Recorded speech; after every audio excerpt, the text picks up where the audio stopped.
lust, admiration, appreciation, familiarity, pity, longing, nostalgia, resignation, fear.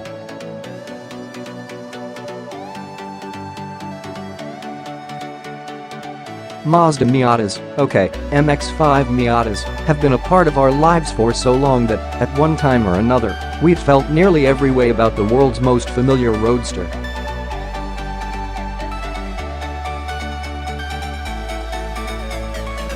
But we would never say that we felt nurturing of a Miata. Or protective.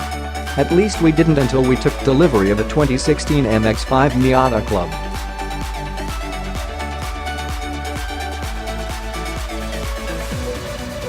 Maybe it's the size of the thing, trim and light and infused with a youthful vigor, that pulled out of us the parental instinct.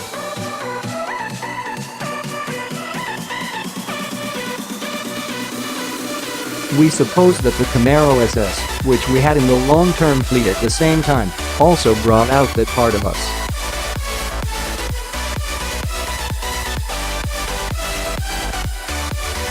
But in that case, it was more like being the parents of a teenager with wayward tendencies.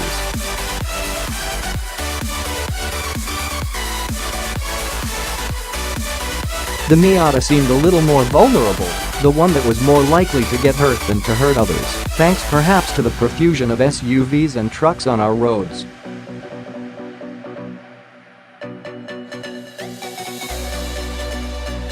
This despite the best efforts of Mazda's designers, who decided it was finally time to let go of the retro adorability that has been the car's hallmark since 1989.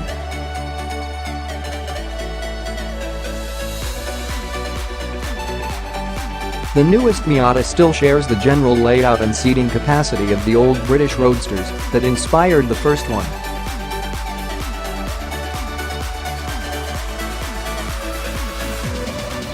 But where there once were wide-eyed hopeful peepers reminiscent of bug-eye sprites, there are now fierce little eyes glowering under a low, angry brow.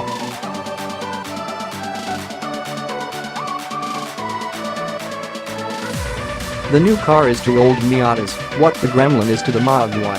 And unlike the happy primary colors of the earliest Miatas, this car is offered in white, off-white, gray, and black.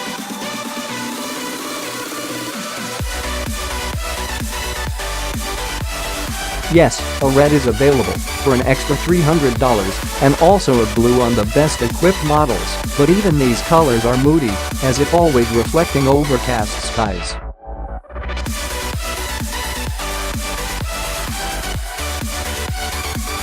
We chose ceramic metallic, a no-cost light gray dingy white that looks as if it would always be cool to the touch.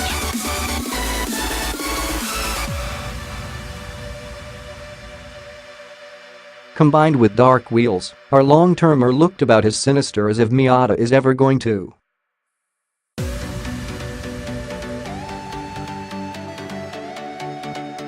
And though it shares its 155 horsepower 2.0-liter four-cylinder with every other new Miata sold in the United States, our model is probably the best performing version available.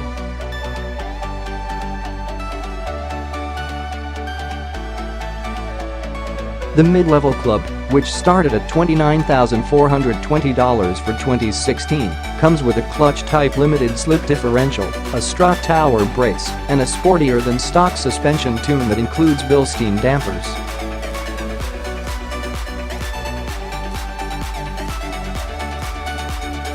Well, Club models come with that equipment provided you order yours with the 6-speed manual transmission.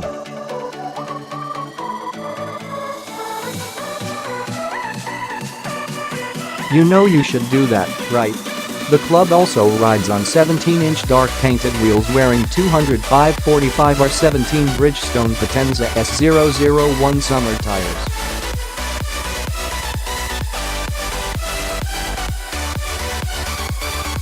We specified only two options, the $3,400 Brembo BBS package, which you'll be shocked to learn brings Brembo front brakes with red painted calipers, and 17-inch BBS wheels in the same dark finish as the standard Club wheels.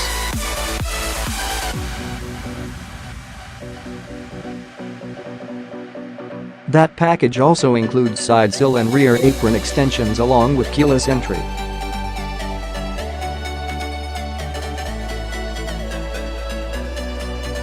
We like the BBS design, and Mazda says each wheel is 2 pounds lighter than the standard club unit.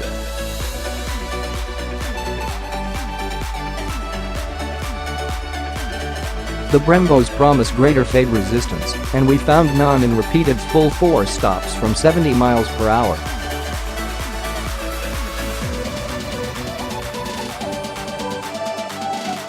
We also threw in all-season floor mats for $90 because, like all our long-termers, the Miata would suffer through Michigan's winter, 2 of them in this case.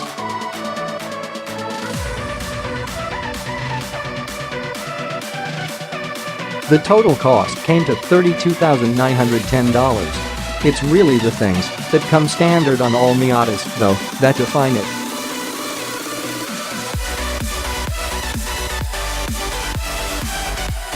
That short throw shifter, which was a revelation more than 20 years ago, remains a joy to use.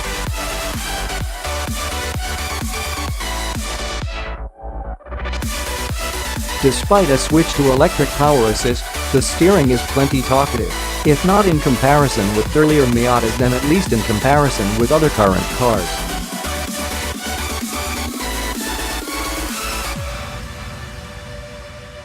The soft top still drops with a wrist toss and can be raised easily with the same arm almost as quickly with only a single shoulder rotation.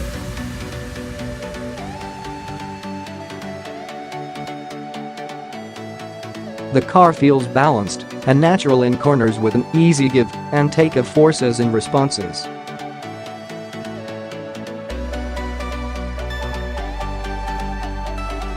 The clutch pedal, shifter, and throttle pedal work together so seamlessly that you sort of forget that they are separate systems.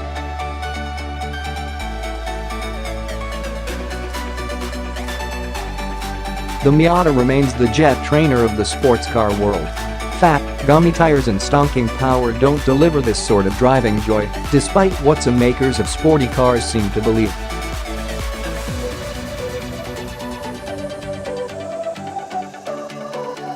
It's about usable performance. It's about flirting with the limits without necessarily flirting with disaster.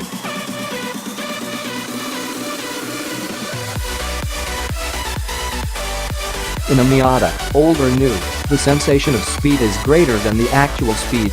It's the inverse of many hyperstable Autobahn Stormers, which are capable of tremendous stability and are quiet at hideous speeds, but at the expense of the experience of speed.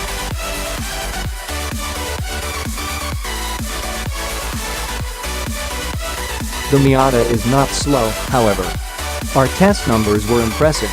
It made it to 60 miles per hour in 5.8 seconds at the beginning of our loan and added only a tenth of a second at the end.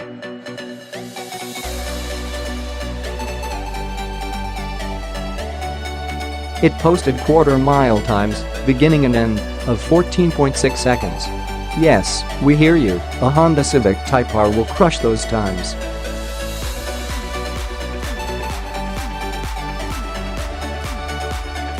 And that's true. It's also true that not all that long ago, a 14-second quarter-mile was a Mustang GT time.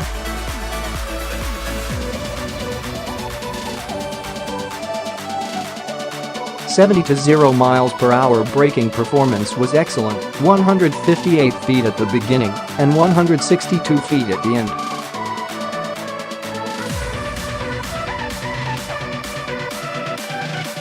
And the Miata posted 0.88 grams on the skid foot at both tests.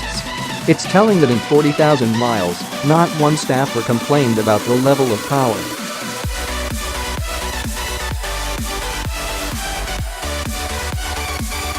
Nor did anyone complain about any other performance aspect of the car. Well, one person whined that the steering effort was too light.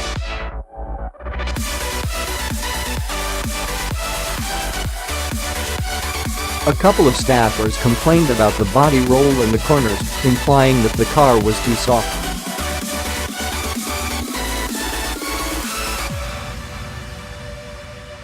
But the rest of us registered it as feedback, smoothly raising the alarm about an impending loss of traction.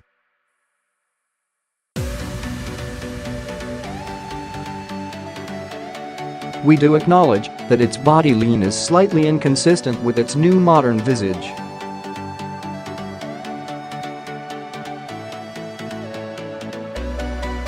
View 147 photos. The gripes we did register were fairly predictable for a car so obsessively focused on its fun-to-drive character.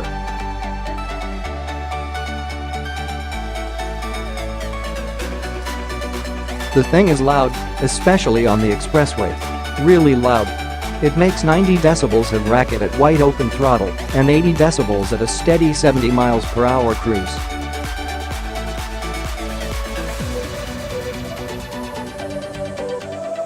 Unfortunately, this is not the blare of a wound-up Ferrari engine. There is a lot of wind noise.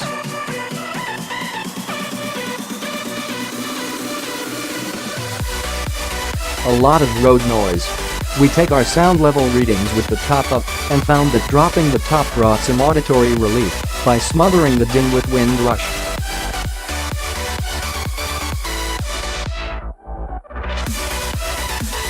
It's like turning off white noise to drown out a nearby leaf blower.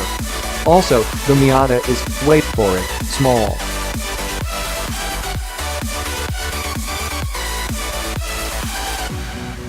Not everyone fits. We recommend you try one on for size before committing. When driving the Miata, our largest human looked like a circus bear riding a bicycle.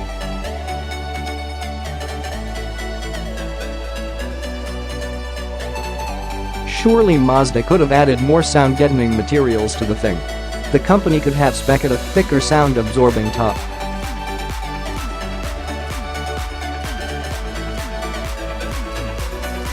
It could have done much to isolate the driver from the noisy bits of the car and from the outside world, but that would have added weight.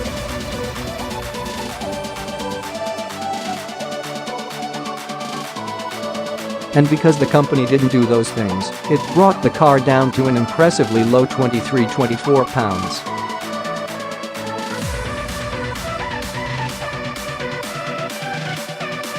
What we just did in the above paragraph is what most of our staffers did in the Miata's logbook over the 20 months the car was in our care. Bring up an annoyance, no heated seats or telescoping steering wheel, for example, and then immediately forgive the shortcomings since, most of the time, curing the issue would involve adding weight or complexity that would detract from the core of what a Miata is.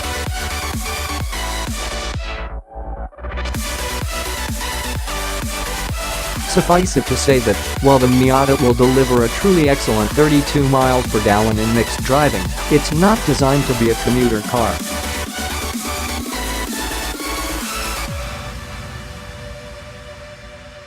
To use one as such, especially through the winter, will highlight a few things that might be considered faults in, say, a Honda Civic.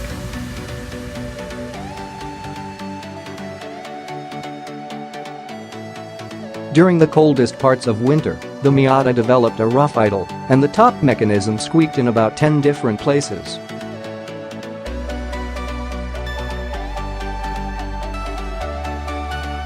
And since the top was always up in the winter, the car was loud. But as a measure of our protectiveness toward the Miata, we sought to make excuses for its foibles as an everyday transportation pod.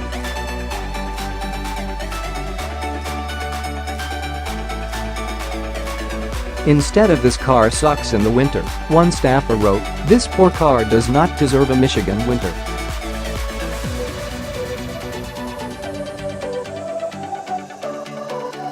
When the Miata visited California, an LA area miscreant kicked out one of its taillights for no apparent reason.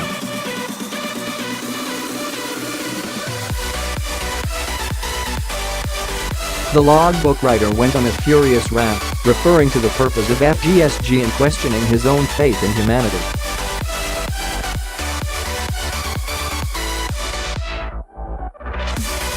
And after LA's Park by Touch morons damaged both the front and rear fascias, we felt we should bring the car back to our Michigan home, where we would fix it and protect it from such callousness.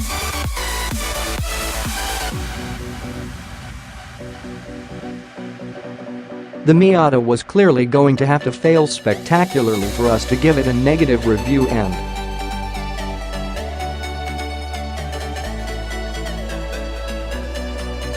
it did not. In fact, nothing of consequence failed on the thing, at least not of its own accord.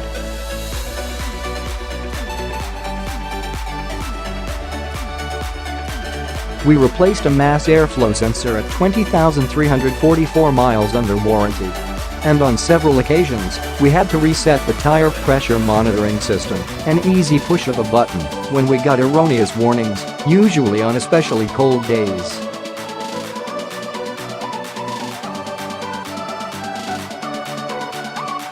And, well, that was it. Otherwise, the car ran and drove faultlessly, within the context of its mission.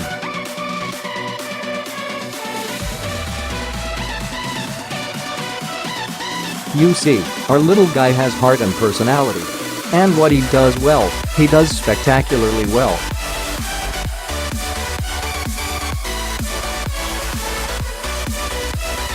So what if he talks loudly? What we like, they say you shouldn't mix drugs, but we've found great success with the practice.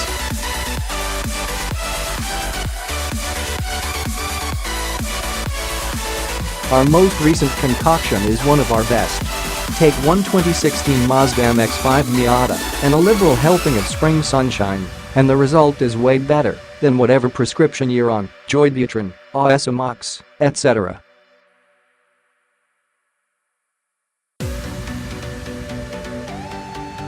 And that is what we like best about the Miata, which is near to finishing its 40,000-mile test.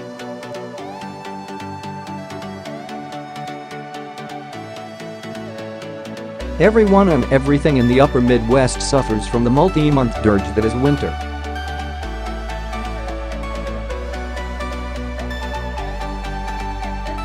That includes the Miata, which developed a sad shiver at idle during particularly cold months.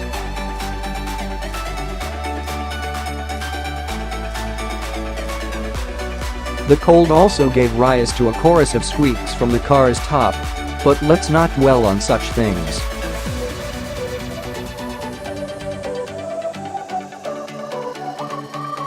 The shiver has subsided. The squeaks have largely disappeared. The sun is out. The plants are giddily spewing their powdery gametes all over everything.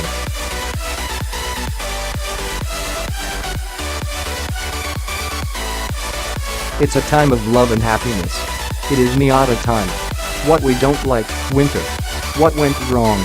We got a few erroneous tire pressure warnings, while the Miata wore its Bridgestone Blizzak winter tires.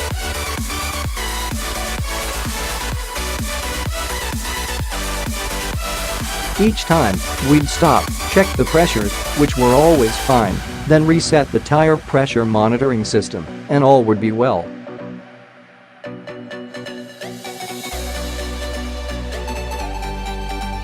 For a while, anyway. It was inconvenient, particularly when outside temperatures hovered around frostbite territory, but at least it was easy to reset.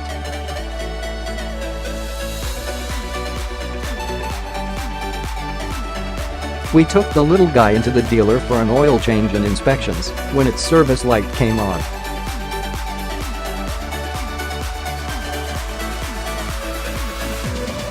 Oddly, that happened only about 5,000 miles after our previous service, which included an oil change.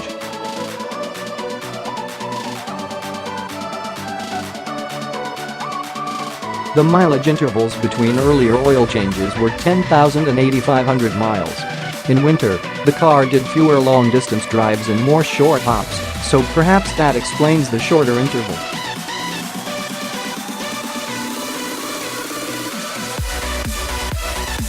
Regardless, the most recent service was entirely routine and cost all of $88. View 147 photos where we went. We've kept our little runabout on a fairly short leash since our last update.